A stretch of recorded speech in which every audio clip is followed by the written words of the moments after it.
आंदोलन रे डाक्तर रोगी हंतसंत द्वितीय दिन में पहुंची डाक्तर आंदोलन 10 दफा दाबी आंदोलन को ओह्लाई डाक्तर। ओडिशा मेडिकल सेवा संघर आह्वान क्रमे सरकारी क्षेत्र में कार्यरत डाक्तर कार्य बंद आंदोलन करुछंती। मयूरभंज कप्तिपदा उपखंड समस्त सरकारी क्षेत्र में कार्यरत डाक्तर माने आंदोलन करिसेंती। फलरे रोगी सेवा प्रभावित होईछे। लंबा लाइन रे रोगी अपेक्षा करि रहुछंती। तेबे सरकार दाबी पूर्ण न कले आगामी दिन में आंदोलन जोरदार हेबो बोली डाक्तर माने चेतावनी देइछंती। एने रोगी और डाक्तरक सह अधिक आलोचना करिसेंती रिपोर्टर मानस पाणी। राज्य रे थिबा डाक्तर मानकर एबे आंदोलन चली गतकाली ठारू। तेबे आमे अछु उदोला जो कप्तिपदा उपखंड उदोला मेडिकल ले आपण निश्चित भाव देखि पारुतबे जे लंबा लाइन रही। सीधा सड़क आमे जीवा जो रोगी माने लाइन रे अछंती तांको पाखरो टिके प्रतिक्रिया नवा। आज्ञा केतळु आसिलेनी कोन कहिबे डाक्तर मानकर वर्तमान आंदोलन चलछि पाखापाखि अध घंटा 45 मिनिट हो जड़े मात्र डॉक्टर देखुंट से लगी टाइम टेबल लगुच बोधे मान जो प्रोब्लेम से दाबी कर पूरण होगा दरकार ना एमती आम सफर करूँ एमरजेन्सी मैंने गोटे कथा को आज एक्सीडेंट फैक्सीडेंट आसुँच तो से आसीगले आहरी प्रोब्लेम जो माने बढ़ीज होगा कथा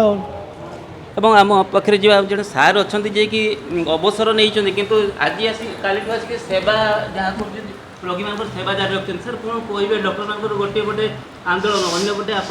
अवसर पर भी आसिक चिकित्सा कर शुणु डाक्तर मैंने 10 दफा दाबी नहीं कि कालठू आंदोलन आरंभ कर आंदोलन नेला परे मध्य सरकार बर्तमान तांको कथा किसी शुणी ना आलोचना को आसी ना तेणु मुझे डायलिसिस यूनिट रे कार्य करुँची सेटा गोटे सरकारी संस्था नुहे सेटा गोटे बेसरकारी संस्था डायलिसिस यूनिट मु काम करुँची। तेणु मुझेतु लोकाल लोक और ये 45 वर्ष धरी जड़े सीनियर मेडिसिन स्पेशलिस्ट हिसाब से ओडिशा सरकार अंडर चाकरी करके अवसर नहीं तेणु डाक्तरखाना सहित जड़ित तेणु मु बाध्य ये लोक मान सेवा देवाई बसची तेणु लोक मैंने हैरान हे तेणु मु काली भी बसती सकाଳେ आउटडोर करची रात्रे आउटडोर करची इनडोर करची पेशेंट मान को एडमिशन करची आज मध्य बसची